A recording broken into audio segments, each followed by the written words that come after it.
சாதாரணமாக ஒரு அரசியல்வாதியினுடைய அலுவலகத்தை சோதனையிட்டா அங்கே என்ன கிடைக்கும்?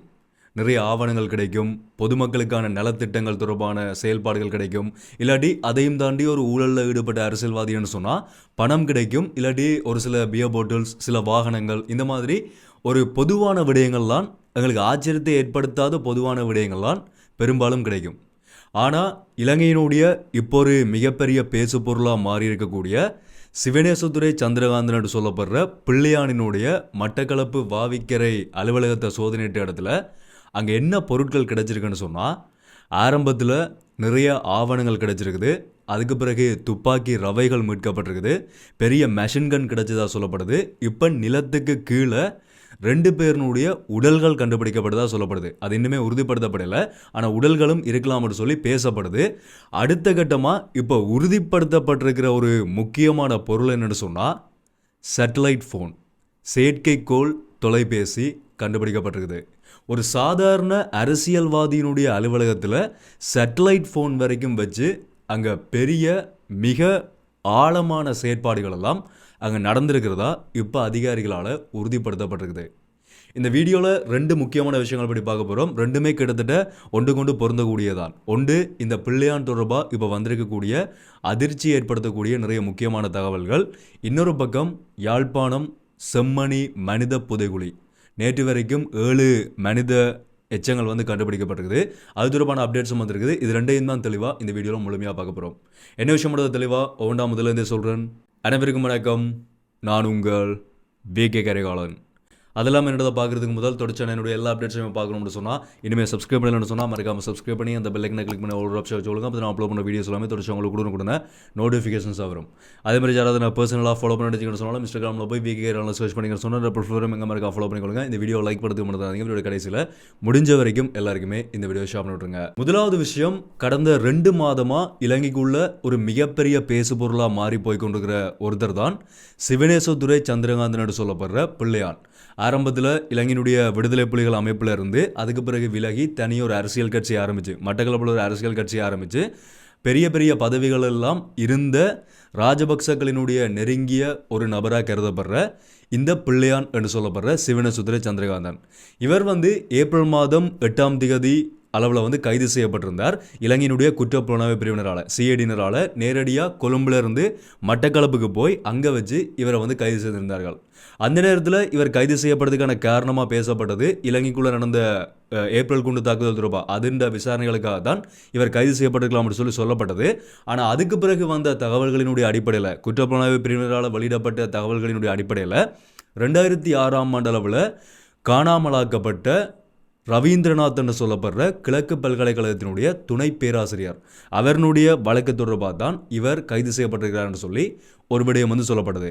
அந்த வழக்கினுடைய விசாரணைகளுக்காக தான் இலங்கையினுடைய குற்றப்புலனாய்வு பிரிவினரால் இப்போ வரைக்கும் இந்த பிள்ளையான் தடுத்து வைத்து விசாரணைகளுக்கு உட்படுத்தப்பட்டு கொண்டிருக்கிறதா இப்போ எங்களால் பார்க்கக்கூடிய மாதிரி இருக்குது. தொடர்ச்சியான நிறைய அப்டேட்ஸும் வந்து ஒவ்வொரு நாளும் இவருடைய வழக்கு விசாரணைகள் தொடர்பாக வெளியாகி கொண்டிருக்குது.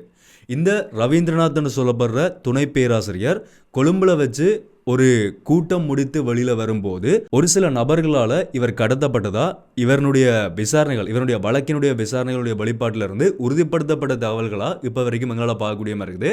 அதுக்கு பிறகு ஒரு இராணுவ முகாமுக்கு கொண்டு போகப்பட்டு அதுக்கு பிறகு அவர் படுகொலை செய்யப்பட்டிருக்கலாம். அவர் இப்போ உயிரோடு இருக்கிறதுக்கான வாய்ப்பில்லை என்று சொல்லி தான் சொல்லப்படுது. அவருடைய உறவினர்களாலையும் இன்னும் நம்ப தகுந்த வட்டாரங்களிலிருந்து வரக்கூடிய தகவல்கள் அவர் உயிரோடு இல்லை, அவர் படுகொலை செய்யப்பட்டுட்டார்.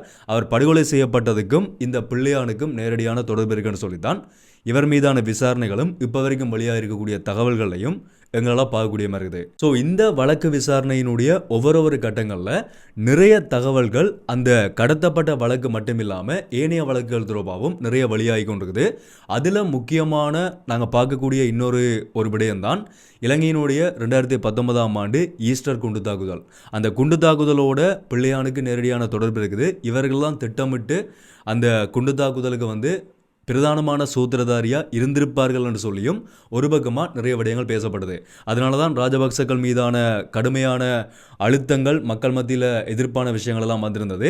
அதையும் தாண்டி இவர் கைது செய்யப்பட்ட நேரத்தில் மஹிந்த ராஜபக்சேலிருந்து அதே மாதிரி ராஜபக்சக்களினுடைய நெருங்கிய அந்த ராஜபக்சக்களுடைய கட்சியை சேர்ந்த அமைச்சர்கள், முன்னாள் ஜனாதிபதி ரணில் விக்ரமசிங்க உட்பட உதயகமன் பில்னு சொல்லி அனைத்து நபர்களும் இவருக்கு ஆதரவாக இவரை சந்திக்கிறதுக்காகவும் இவருடைய வழக்குகள் தொடர்பாகவும் முன்னிலையாக இருந்தார்கள். அதிலிருந்தே இவர் அதிகமான குற்ற செயல்களுக்கு மிக ஆதரவாக இருந்த ஒருத்தர். அதே மாதிரி அதிகமான குற்ற செயல்களை இவர் தான் செய்திருப்பார்னு சொல்லி நிறைய விடயங்கள் வந்து மக்கள் மத்தியில் பேசப்பட்டு கொண்டிருந்தது. இப்போ இந்த வழக்கு விசாரணைகளினுடைய ஒரு அடுத்த கட்டமாக, ஒரு முக்கியமான ஒரு கட்டமாக என்ன நடந்திருக்குன்னு சொன்னால், இப்போ ஒரு சில தினங்களுக்கு முதல் இந்த பிள்ளையானினுடைய மட்டக்களப்பு பாவிக்கரையில் இருக்கக்கூடிய அலுவலகம் இலங்கையினுடைய குற்றப்புலனாய்வு பிரிவினராலையும் சிஐடியினராலையும் எஸ்டிஎஃப்-ஆலையும் இவனுடைய அலுவலகம் வந்து முழுமையாக சோதனைக்கு உட்படுத்தப்படுது. அது சோதனைக்கு உட்படுத்தப்படும் போது ஆரம்ப கட்டங்களில் அங்கே இருக்கக்கூடிய மட்டக்களப்பு மக்களால் பெருசாக பேசப்பட்ட விடயம் என்னென்னு சொன்னால், அந்த அலுவலகத்துக்கு கீழ் தரைக்கு கீழே 2 பேருனுடைய உடல்கள் வந்து புதைக்கப்பட்டிருக்குதா, 2 பேர் கொலை செய்யப்பட்டு உடல்கள் புதைக்கப்பட்டிருக்குதா ஒரு விடயம் வந்து பேசப்படுது. அது இப்போ வரைக்கும் உறுதிப்படுத்தப்படாத ஒரு தகவல் தான், பரவலாக பேசப்படுது. ஆனால் உறுதிப்படுத்தப்படையில் ஒருவேளை இருக்கலாம் என்ற மாதிரியும் ஒரு விடயம் சொல்லப்படுது. ஆரம்ப கட்டங்களில் இப்போ அதிகாரிகளால் உறுதிப்படுத்தப்பட்ட தகவல்களாக எங்களால் பார்க்கக்கூடிய விடயங்கள் என்னென்னு சொன்னால், அந்த அலுவலகத்திலிருந்து மீட்கப்பட்டிருக்கக்கூடிய பொருட்களாக நிறைய ஆவணங்கள் மீட்கப்பட்டிருக்குதா சொல்லப்படுது. நிறைய குற்ற செயல்களோட தொடர்புடைய முக்கியமான ஆவணங்கள் மீட்கப்பட்டிருக்குது. 9mm துப்பாக்கியினுடைய ரவைகள் 6 ரவைகள் வந்து சன்னங்கள் வந்து மீட்கப்பட்டிருக்குது. அதே மாதிரி நிறைய தொலைபேசிகள், நிறைய கைபேசிகள் அந்த அலுவலகத்திலேருந்து மீட்கப்பட்டிருக்குது. இது எல்லாத்தையுமே தாண்டி இந்த ஆவணங்கள், இந்த தொலைபேசிகள், துப்பாக்கி சன்னங்கள், துப்பாக்கிகள், இது எல்லாத்தையுமே தாண்டி மீட்கப்பட்ட ஒரு முக்கியமான பொருள் தான் சேட்டலைட் ஃபோன். அதாவது செயற்கைக்கோள் தொலைபேசி என்று சொல்லப்படுறது. இது வந்து வோல்கி டோக்கி கிடையாது. வோல்கி டோக்கி வந்து ரேடியோ ஃப்ரீக்குவென்சியை வச்சு ஒர்க் பண்ணக்கூடிய ஒரு பொருள். ஆனால் இது வந்து ஒரு தொடர்பு சாதனம். ஆனால் இது வந்து டிரெக்டாக சேட்டலைட்டோட கனெக்ட் பண்ணி யூஸ் பண்ணக்கூடிய சேட்டலைட் ஃபோன். இது எப்படி யூஸ் ஆகும்னு சொன்னால், அதை வந்து நான் உங்களுக்கு சொல்லிடுறேன். ஏன்னா இது ஒரு பொருளாக இருக்கிறபடியாக எனக்கு பயங்கர ஆர்வமாக இருந்தது. அது எப்படி அது ஒர்க் பண்ணுது, எதுக்காக இவர்கள் இங்கே யூஸ் பண்ணார்கள்ன்றதை தேடி பார்த்தேன். அது எப்படி ஒர்க் ஆகும்னு சொன்னால், சேட்டலைட் சப்ஸ்கிரிப்ஷனை வச்சுக்கொண்டு, சேட்டலைட்டுக்கு நாங்கள் காசு பே பண்ணி அதை வச்சுக்கொண்டு உலகத்தில் எந்த மூலையில் இருந்தாலும் அந்த தொலைபேசியை பயன்படுத்தி யாருக்கு வேணாலும் கதைக்க முடியும், யாருக்கு வேணாலும் டெக்ஸ்ட் பண்ண முடியும், மெசேஜ் அனுப்ப முடியும், குறுஞ்செய்திகளை பரிமாற்றிக்கொள்ள முடியும். அது பெரிய பெரிய காடுகளுக்குள்ளே இருந்தாலும் சரி, கடலில் இருந்தாலும் சரி, பாலைவனத்தில் இருந்தாலும் சரி, இந்த சேட்டலைட் தொலைபேசியை பயன்படுத்தி யாருக்கு வேணாலும் எங்கே வேணாலும் உலகத்தில் எங்கேருந்து வேணாலும் கதைக்கலாம். இலங்கையிலிருந்து கொண்டு ஆஃப்ரிக்காவுக்கு கால் பண்ணி கூட கதைக்கலாம். இல்லாட்டி வேறு எங்கேயாவது ஒரு இடத்துல இருந்து கொண்டு எவ்வளவு தூரம் இருந்தாலும் அங்கே கதைக்கக்கூடிய ஒரு வசதி கொண்ட ஒரு தொலைபேசி தான் இந்த சேட்டலைட் ஃபோன். இந்த சேட்டலைட் ஃபோனை இலங்கைக்குள்ள ஒரு பொதுமகனாக யாராலையுமே கொண்டு வர முடியாது, இறக்குமதி செய்யவும் முடியாது, யாராலையும் வாங்க முடியாது. ஆனால் ஒரு அரசியல்வாதியினுடைய அலுவலகத்திலிருந்து இந்த தொலைபேசி வந்து மீட்கப்பட்டிருக்குது. இதை யார் பயன்படுத்துவார்கள்னு சொன்னால், போர் நடக்கக்கூடிய இடங்களில் இருக்கக்கூடிய ஊடகவியலாளர்கள், அதே மாதிரி மிலிட்டரியில் பயன்படுத்தப்படும், ஆர்மியில் வந்து பயன்படுத்தப்படும், அதே மாதிரி ஏதாவது நாட்டினுடைய முக்கியமான தேவைகளுக்காக மட்டும் ஒரு அரசாங்கத்தில் இருக்கக்கூடிய, அரசியல் இல்லை அரசாங்கத்தில் இருக்கக்கூடிய ஒரு ஜனாதிபதியினுடைய பாதுகாப்பு பிரிவாலையோ இல்லாட்டி இந்த பாதுகாப்பு பிரிவில் இருக்கக்கூடியவர்களால் இந்த சேட்டலைட் ஃபோன் வந்து பயன்படுத்தப்படும். இது வந்து டிரெக்டாக சேட்டலைட்டோட கனெக்ட் பண்ணி பயன்படுத்தக்கூடியதுன்றபடியா அப்படி முக்கியமான இடங்களில் மட்டும் மிக அரிதாக பயன்படுத்தக்கூடிய ஒரு தொலைபேசி தான் இந்த சேட்டலைட் ஃபோன். இந்த சேட்டலைட் ஃபோன் எதுக்காக ஒரு சாதாரணமான ஒரு அரசியல்வாதியினுடைய அலுவலகத்திலிருந்து மீட்கப்படணும் என்றது தான் இப்போ இருக்கக்கூடிய ஒரு பெரிய ஒரு கேள்வியாக மாறி இருக்குது.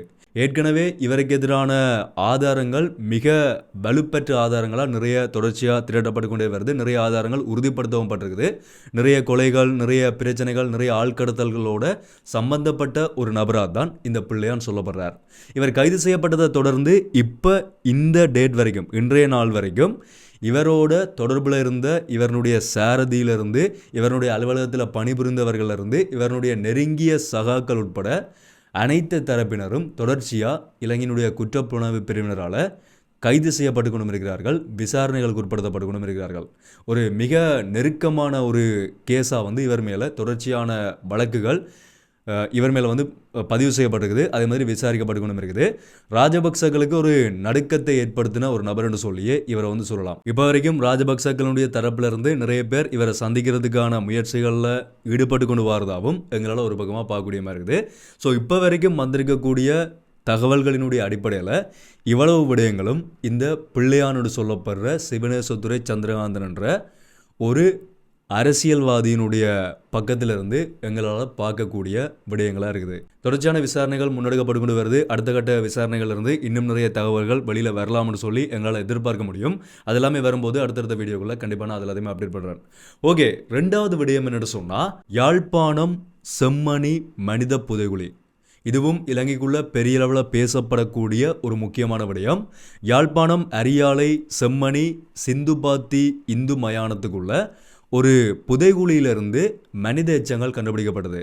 அந்த மனித எச்சங்கள் கண்டுபிடிக்கப்பட்டதுக்கு பிறகு நீதிமன்றத்தினுடைய கட்டளைக்கு அமைய அந்த இடத்துல வந்து தொடர்ச்சியான அகழ்வு பணிகள் மேற்கொள்ளப்பட்டது. இன்னும் அதிகமான உடல்களினுடைய மனித எச்சங்கள் இருக்கலாம்னு சொல்லி தொடர்ச்சியான அகழ்வு பணிகள் மேற்கொள்ளப்பட்டு நேற்றைய நாள் வரைக்கும் அங்கே 7 மனித எச்சங்கள் மீட்கப்பட்டிருக்குதா இப்போ வரைக்கும் வந்திருக்கக்கூடிய தகவல்கள் இருந்து எங்களால் பார்க்கக்கூடிய மாதிரி இருக்குது. இது எல்லாமே 20 வருடங்களுக்கு உட்பட்ட மனித எச்சங்களாக தான் இருக்கலாம்னு சொல்லி ஒரு விடயம் சொல்லப்படுது. அதுக்குள்ளே நேற்று வரைக்கும் மீட்கப்பட்ட அந்த மனித எச்சங்களில் ஒரு 14 வயதுடைய சிறுமி ஒருவருடைய மனித எச்சமும் மனித உடல் எலும்புகளும் வந்து கண்டுபிடிக்கப்பட்டிருக்குதா ஒரு விடயம் சொல்லப்படுது. இதில் இன்னொரு முக்கியமான விடயம்னு சொன்னால் இப்போ வரைக்கும் கண்டுபிடிக்கப்பட்டிருக்கக்கூடிய அந்த எச்சங்களை ஆராய்ந்து பார்த்ததில் அதில் இருக்கக்கூடிய பெரும்பாலானவர்கள் அடித்து கொலை செய்யப்பட்டிருக்கலாம் என்ற மாதிரி ஒரு விடயம் வந்து சந்தேகிக்கப்படுறதா இப்போ வந்திருக்கக்கூடிய தகவல்கள் இருந்து எங்களால் பார்க்கக்கூடிய மாதிரி இருக்குது.